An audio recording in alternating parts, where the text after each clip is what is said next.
Y'all bust a move on this.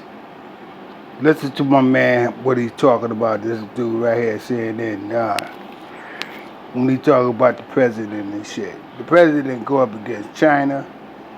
He go up against the Russians, no doubt. He go up against Caliban. He'll go up with anybody.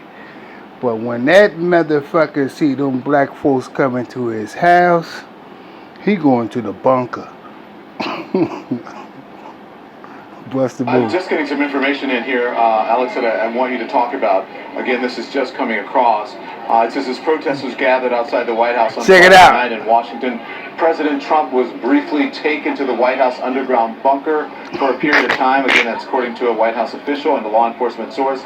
He was there for a little under an hour before being brought upstairs.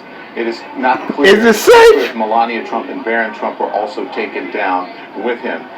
Things got a bit serious. He was there for a short time. Tell us about that. That is only done. He showed his colors. Real emergency at the White House, Alex. That's just an extraordinary development that you're right, Don. We've just learned about in the past few moments, reported by CNN's White House team. So what happened? This was about 48 hours ago when really the D.C. saw its first protest in the wake of the killing of George Floyd, and seeing a lot of that anger directed towards President Trump. So what we're hearing from law enforcement is that the president was taken to an underground bunker at the White House, which I don't know if you can see, Don, but that's just a block away on the other side of the park. The president was taken to an underground bunker, presumably by Secret Service, and as you mentioned, it's unclear whether that was along with his wife Melania and his son Barron. Stayed down there for around an hour, and that does show that there was a significant fear of the situation that was unfolding out here. And Don, it might explain some of the messages that we saw from President Trump the next morning.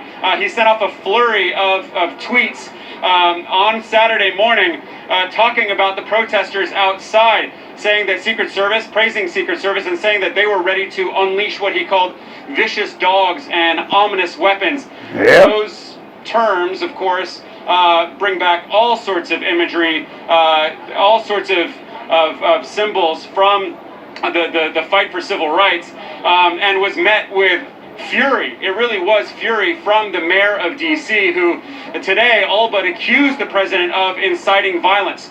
Don, there's a very tenuous relationship between the city of Washington, which hosts the federal government, and the mayor has relatively, during this pandemic, been quite soft on President Trump, but she unleashed on him, saying that he was scared and alone, and like I said, all but accused him of inciting violence, saying that he's being extremely divisive. So, of course, the hope is that these protests, which, as I've noted, have been almost entirely scared and alone in your own country. The powerfulest man in the world, he's scared and alone in his own country. That's right. You get them black people knocking on that door. Have been almost entirely peaceful today, don't devolve into more violence, but clearly those around the president on Friday night felt that the protests had gotten violent enough to warrant taking the president down into that underground bunker in the White House. Don? We hope that holds. Alex Marquardt reporting from Washington. I tell you, he talk all that shit, and there it is, right there in the front of his door. Step out. Well, for y'all young people don't know what he was talking about, vicious dog, talk to your parents, your grandparents. Talk about Martin Luther King when they used to put the dogs on our people in job and put the water hose.